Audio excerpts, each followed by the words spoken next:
जय श्री कृष्णा। आदर्श शिक्षण संस्थान द्वारा संचालित ऑनलाइन क्लास में आपका हार्दिक स्वागत एवं अभिनंदन। कोरोना काल के कारण इस वर्ष भी हम विद्यालय में उपस्थित नहीं हो पाएंगे और घर पर रहकर के ही अध्ययन करना पड़ेगा। आपको घर पर रहकर के अध्ययन करने के लिए आदर्श शिक्षण संस्थान के यूट्यूब चैनल को सब्सक्राइब एवं लाइक करें और वहाँ से अपनी पढ़ाई को सुचारू रूप से करें। राष्ट्रीय शैक्षणिक अनुसंधान एवं प्रशिक्षण परिषद नई दिल्ली NCERT के द्वारा कक्षा 10वीं के विज्ञान विषय की जो पुस्तक है उसका जो पहला अध्याय है वो है रासायनिक अभिक्रियाएं एवं समीकरण। उस पाठ के बारे में हम अध्ययन करेंगे। तो हमारा आज का जो टॉपिक है वो है रासायनिक अभिक्रिया।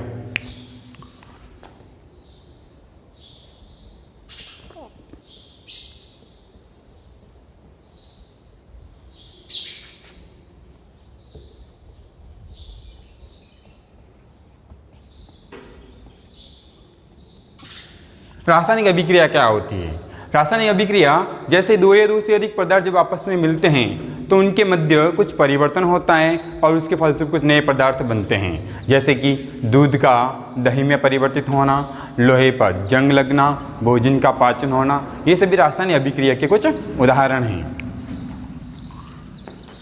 रासायनिक अभिक्रिया ऐसी प्रक्रिया जिसमें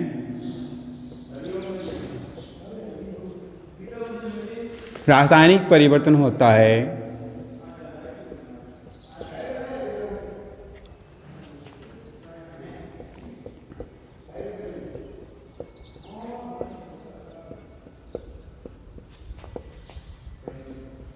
जिसमें रासायनिक परिवर्तन होता है उसे रासायनिक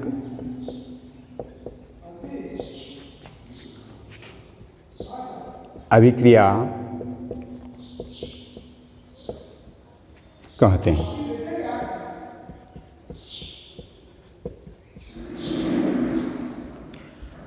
इसकी कुछ उदाहरण जैसे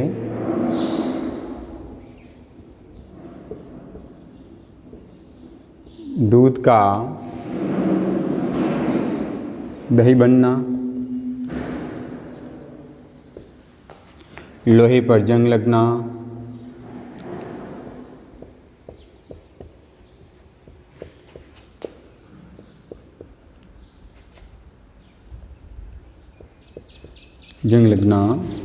इत्यादि। तो रासायनिक अभिक्रिया क्या है? ऐसी प्रक्रिया जिसमें रासायनिक परिवर्तन होता है और उसमें रासायनिक अभिक्रिया होती है। ठीक है, तो रासायनिक अभिक्रिया में नए पदार्थ का निर्माण होता है। अपने कक्षा 9वीं में पढ़ा था पाठ 2 जिसमें रासायनिक परिवर्तन और भौतिक परिवर्तन पढ़ा था। ये जो पहला पार्ट है अपना रासायनिक अभिक्रिया समीकरण, इसमें हम रासायनिक परिवर्तन के बारे में पढ़ेंगे, जिसमें पदार्थ की अवस्था बदल जाती है, जिसमें पदार्थ का रंग परिवर्तन हो जाता है, पदार्थ की प्रकृति बदल जाती है। इस प्रकार के जो अभिक्रियाएं होती हैं वो रासायनिक परिवर्तन के आधार पर होती हैं। अब रासायनिक अभिक्रिया के भाग होते हैं। रासायनिक अभिक्रिया के भाग कितने होते हैं उसके बारे में।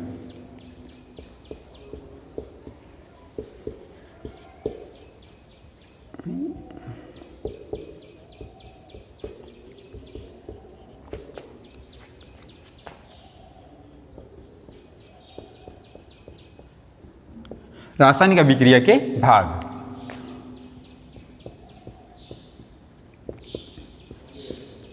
रासायनिक अभिक्रिया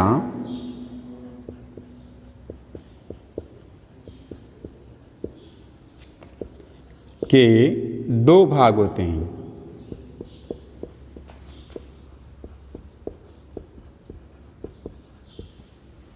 पहला भाग अभिकारक, जिसे हम क्रियाकारक के नाम से भी जानते हैं।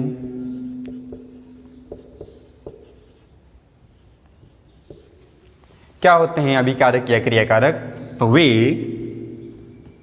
पदार्थ जो रासायनिक अभिक्रिया में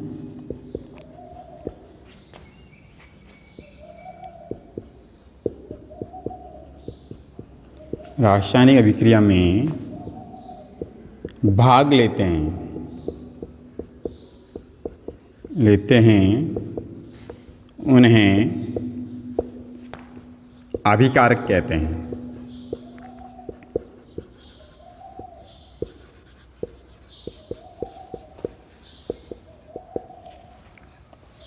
दूसरा, उत्पाद जिसे हम क्रियाफल के नाम से भी जानते हैं। क्या होते हैं उत्पाद और क्रियाफल? तो वे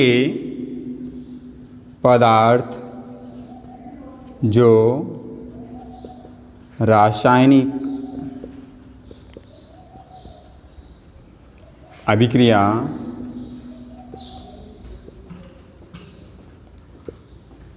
के फलस्वरूप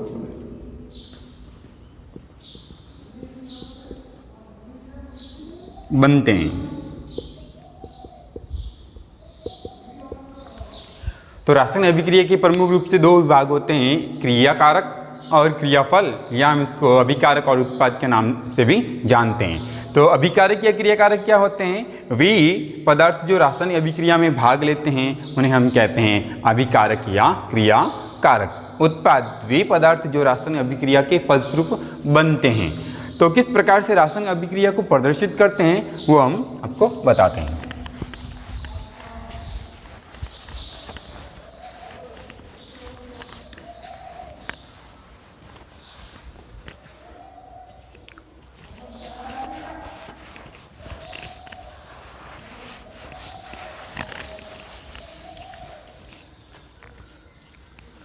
जैसे हम एक एग्जाम्पल के थ्रू पढ़ते हैं, हम एक उदाहरण लेते हैं। मैग्नीशियम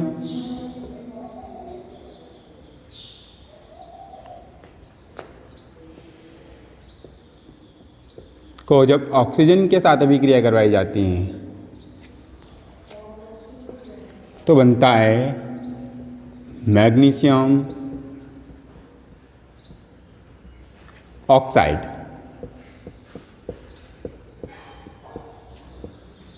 मैग्नीशियम ऑक्साइड बनता है। इसमें ये दोनों जो भाग हैं, मैग्नीशियम और ऑक्सीजन, ये रासायनिक अभिक्रिया के ये वाले भाग हैं और इन भाग को हम बोलते हैं अभिकारक।